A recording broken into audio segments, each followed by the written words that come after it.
Hi, thank you, Shauna. We're going to turn this guy off because I got it on my lapel. I can't stand still for more than a couple of minutes. So I was asked by John. Where's John? John, to give a speech tonight, and he said it had to be at least 2 hours long. Well, I told him this is my first graduation speech, so I probably can't fill all 2 hours, but I asked him to send out an email which said, even if my jokes aren't funny, please laugh anyway. Only 3 people got the memo. All right, so speaking of jokes, I actually would like to start off with one that was told to me when I went into medical school, and actually as I began to graduate, and which was, what's the difference between May 1st and July 1st? Now, it's not so relevant now, but let me explain the background to answer the pun. Most medical schools, MD programs, go on a normal academic cycle, and graduation occurs in May. And July 1st is when residency begins. And so for most medical students, they've been coasting for the past 6 months, and they've known up to that point that their signature doesn't matter. Their notes don't count, and they probably only have 2 or 3 patients. May 1st. July 1st, you walk into residency, you get handed 10 patients, a pager, your signature means everything, no one double checks your work because now you're a doctor. What's the difference between May 1st and July 1st? 2 months. And just to prove it, has anyone here yet, any of the graduees, felt that sudden surge of knowledge that came out of the ground as you approached graduation? Yeah. Right. So too will it be for you, December 1st to February 1st. What's the difference? Right, you guys are finishing, like, yes, we're done, graduating, and now our signature matters. What we say matters, and people are going to listen. And oh shit. My signature matters. All right, so I'd like to start off with a little bit of words of wisdom, and this is what I give to residents as well, but I think it's going to be directly related to you guys too. It's what I call the 5 stages of death and dying in medicine. For those of you familiar with Kubler-Ross's, it's usually associated with someone who actually has died and the survivors, or someone's approaching death. And some of you must be wondering, what are you talking about? I've built it based on actually my own experience. And for those of you who remember, the 5 stages of death and dying: denial, depression, anger, bargaining, and acceptance. Denial, it's too late, you're already here. But denial usually takes the form of fear. And fear is actually a good thing, right? Everyone just gave that nervous laughter, ha ha ha, we're actually graduating, oh my God, we're gonna take care of people, right? That's good. Because no matter how well you've been trained, you're gonna be asked to do more. You're gonna be demanded something greater than what you've done so far. And so as you begin whatever work you've chosen, whatever field it is, you're gonna feel that, oh my God, I'm going to take care of somebody. And for those of you who haven't experienced it already in your clerkships or your experiences in clinical practice, there really is no difference between PA and MD, right? When the neurosurgery PA comes around at Baton Rouge General and leaves a note, no one says, I'm going to wait for the surgeon, right? Whatever he puts down happens, right? No one double checks. The person gets moved from Baton Rouge General, where we don't have a neurosurgeon, over to the lake because the PA says so. The person gets moved out of the ICU because the PA said so. And yeah, as physician's assistants, you have assistants of physicians, but really, you are going to be responsible for taking care of people. What you do actually matters. And so as you walk in with fear, it's very, very healthy. You're not going to make stupid mistakes. You're not going to take shortcuts. You care about your patients. So that anxiety is healthy. The other thing that you're going to experience in the way of fear is what I call the charlatan. You just graduated. Everybody knows it. The nursing staff knows it. The MA knows it. The doctor working under knows it. Everybody knows you're new. You're green. How can you put on this air of taking care of patients if you're brand new? Turns out, you put on a white coat, No one knows 2 bits worth of difference. So long as you walk in there with confidence, they're going to think that you're the one, that you're it, right? There's really literally one guy for neurosurgery. He's a PA at Baton Rouge General, kind of meek-looking guy, but no matter what he says, happens. And so you can go in there with a little bit of confidence, and you may have that fear. That's okay, good, healthy fear, but just to know that when a nurse walks up to you and says, what do you want to do? The answer you give is what's going to happen. The next stage, and of course you can go in and out of these stages, right? Just like in death and dying, you can go in any order. There's no particular one. But the next one, usually after fear or denial, is depression. You've been in school for a while, right? And school has these things that happen every winter and summer. For 2 weeks, you get to take some time off. It's awesome, right? Yeah, and then and you start working. You don't have that anymore. Yeah, it's really weird. So you're used to this thing, and you're okay grinding out. That fear is there, that anxiety is there, and you're doing your work, and you're seeing people, and it's awesome.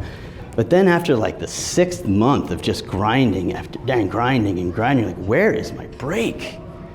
Well, hopefully in your contract you've negotiated 1 or 2 weeks off, and so you probably take one towards Christmas. But the real thing is, you start to get beat down. And most people in the room are thinking, why is he talking about depression? It's supposed to be a graduation. What are you talking about? What I'm talking about is I want you to hear that someone has been through this before. Everybody who practices medicine has gone through these phases before. And it's okay to feel burned out after you've been released, independent, taking care of people actually listening to you. You might have lost somebody. You might have made a mistake. You might have done great. You might have got yelled at. It's going to be okay to feel down after you've grinded for a long time. And you have a lot of people to draw on. This group, more than likely, is not going to lose touch with one another and never see each other again. Right? You're going to call each other in June and say, how you doing? Man, I'm so burned out. I don't know what I'm doing. I don't know if I can keep doing this. And the person who made the phone call should say, yeah, you can. We did it for 30 months. It's just as hard, it's just different. 3rd stage, bargaining. And bargaining comes in 2 ways. One is, you know what, I really don't want to work with this guy anymore, I kind of want to switch. Or, hey, can you cover my shift? Cover my shift is totally okay, right? I really want to go to Vegas this weekend and I'm on call, but I don't have anything next week. Will you please switch with me? Go for that, right? Do that, right? Vegas is a lot of fun. You only have one opportunity to do it and someone's going to switch. That's fine. But because of that depression, you might feel that this is not the job for you, or the place you chose doesn't fit. Now, it might not, right? If you're in a truly abusive relationship with whoever you're working for, or you're getting brutalized, you're on call every day, and you have no life, get out, right? Go somewhere else. But don't leave the profession. And definitely, if you don't like something at some place and that's beating you down, if you bargain, if you go somewhere else, it's gonna suck there too. Only it's gonna be something different at that place that bothers you, but it's just the same bothering. So if you feel yourself feeling that need to bargain, realize that it's not gonna make a difference unless you're truly being brutalized, in which case, you draw on your mentors and your friends. What's it like where you work? If it really is bad, get out. But don't leave the profession. Find another place that's a better fit for you. 4th phase, anger. This happened to me, 2nd year of residency. Now, some of you who have met me and maybe seen a website that I built where I teach everybody medicine, you might realize that I think pretty highly of myself, which I do. And I can be a little arrogant at times. I've tried to work on that. It's my own personal thing I need to work on. New Year's resolution every year. It doesn't turn to work out so well, but I give it a shot. It happened to me in 2nd year, right? I was better than the attending, right? I knew that my boss was not as smart as I was. I was doing a better job, but I was there 36 hours in a row every 4 days, and they implemented Epic for the first time. And I admitted this, I know I pressed the right buttons. 3 times in a row I admitted this patient, and the ER resident called me and said, "Are you gonna admit this guy?" I lit her up so bad. I swore, I cussed, I slammed the phone. I didn't get a phone call again that night. It totally worked. The next day, however, I was called into the program director's office to find out what happened. Anger is worse than depression. And the reason that is because when you react, you take from everybody who witnesses it. And you take a lot. If you're in that phase of anger, what you're going to do is take a small insult and turn it into an enormous outburst. Anyone who you're close friends with are going to withdraw a little bit. Your family might be like, what is going on? But anyone you don't know that well, you've lost. They're an enemy. And if you work in a hospital system or in a clinic, if you start doing that, you can't be effective. So if you find yourself in that anger phase, you need to put a hard stop on it, and you need to go talk to somebody. And all of these phases, I don't mean go talk to a psychiatrist. I don't mean go get put on pills. I mean find the people who have done it before you, because know that these feelings are completely natural to have. Because the goal is acceptance.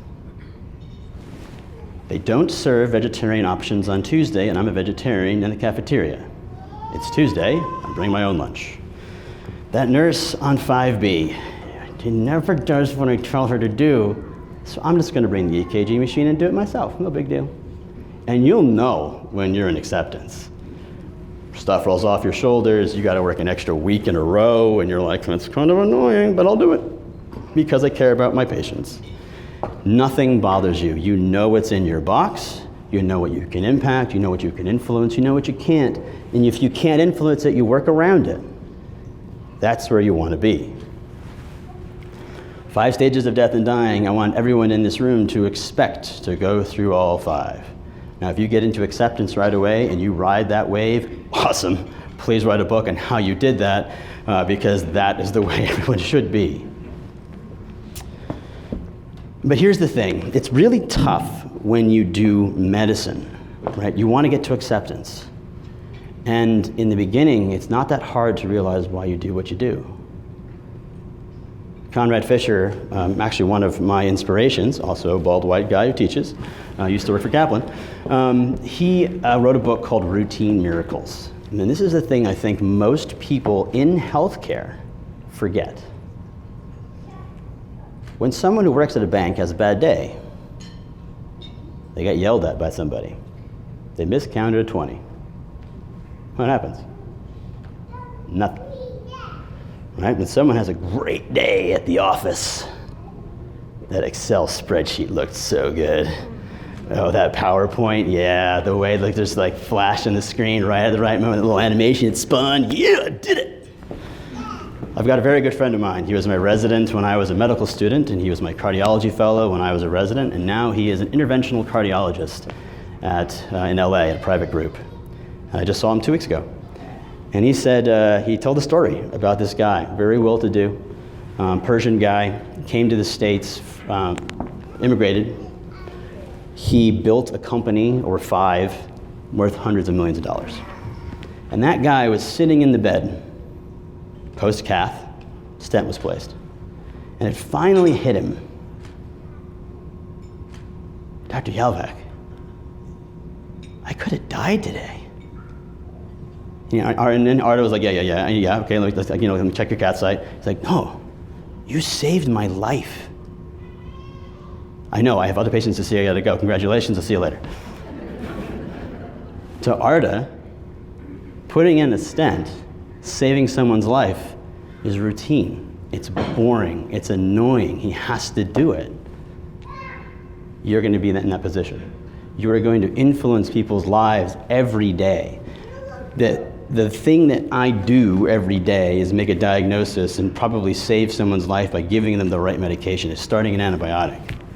And to me, it's just another case. But to the patient, it's life-changing. So whenever you find yourself in any of those negative stages of death and dying, reflect upon what you're doing every day. Even if it's closing skin, because you're doing surgery. You have just done the one surgery that person's gonna have in their life, maybe the second one. And so you are going to experience routine miracles, things that will blow people's minds that you're just going to do every day, and it's like another thing, it's work. So keep in the back of your mind why you do what you do. And then, because we are taking care of people, because we are changing lives, it becomes very important to change the way we see the world. Up until this point, you have probably been playing finite games. Games that have a beginning and an end. A set of rules and a winner. The test, your score, pants. It's okay to play finite games. But in finite games, people aren't people. People are diagnoses to be solved. Nurses are people you need to get to do things for you. Rugby is a finite game. It's a great game. It's actually a great example of this. Because in rugby, two teams come at each other and beat the crap out of one another, get all bruised up, and somehow try to get a ball. There's kicking, there's grabbing, there's running, there's the thing and the try and blah, woo, rugby! Right? Very clear. There's a beginning and end, a winner and a loser. Does anyone play rugby? Ever played? Wow. Yeah, all right, Sean, all right, yeah. What do you do after a game of rugby? Oh, you didn't play real rugby then. Just they go rest, go put ice on her wounds. So in a real rugby, both teams come together and drink beer and then beat the crap out of someone's house, right? Rugby, the finite game. They're brutal to one another. They beat the crap out of each other, and Shauna is nursing her wounds. But afterwards, those same guys that beat the crap out of each other to try to win, drink beer with each other. Because they're no longer opponents in a game, they're recognizing each other as people. And so as you begin to this next phase of your life, there's no game, there's no grade, there's no graduation, there's only effectiveness. And to be effective means to see people as people, not their roles. It's not a nurse, it's Sharon. It's not a patient, it's Mrs. Smith. They have a soul, they have a heart, they have a story. Yes, you have to see 30 patients in clinic in primary care practice. And yes, they're only here for hypertension. But don't forget that they're people. And if you treat people as people, they're going to be on your side. If you treat people as roles, you might win, but when you win, someone else loses. All right. Promised it wouldn't be 2 hours. I don't even know how long it's been. I'm not timing myself. I hope people aren't getting bored. I want to close with this, right? We've been through a lot of negativity, a lot of positivity, all this stuff, right? And at some point, you are going to experience the pain of, I feel like crap, I hate my job, I want to quit. You are going to feel that. I hope you don't, but you will. You're going to rely on the support of your family and your loved ones. And I actually have very successful friends who look down on me because I am not as successful as they. Sold startups, worth millions. Silicon Valley, manages George Soros' hedge fund. I look at them and I see that their soul is empty. So when you see other people around you who may have more than you do, who may work less hard as you, who produce maybe more material things than you do, or don't. If you just feel like crap, what I want you to do is remember why you do what you do. Heal the sick, mend the wounded, and comfort the dying. Welcome to the team. Congratulations.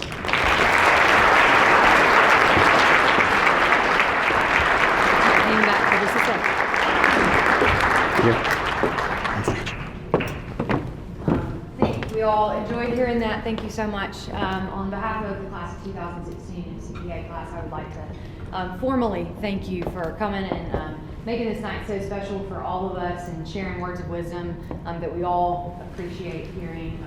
And so from our class, we have a class gift. Ooh, gifts. Yes. Thank you. For you, and thank you so much. Oh, my pleasure. Thank you very much.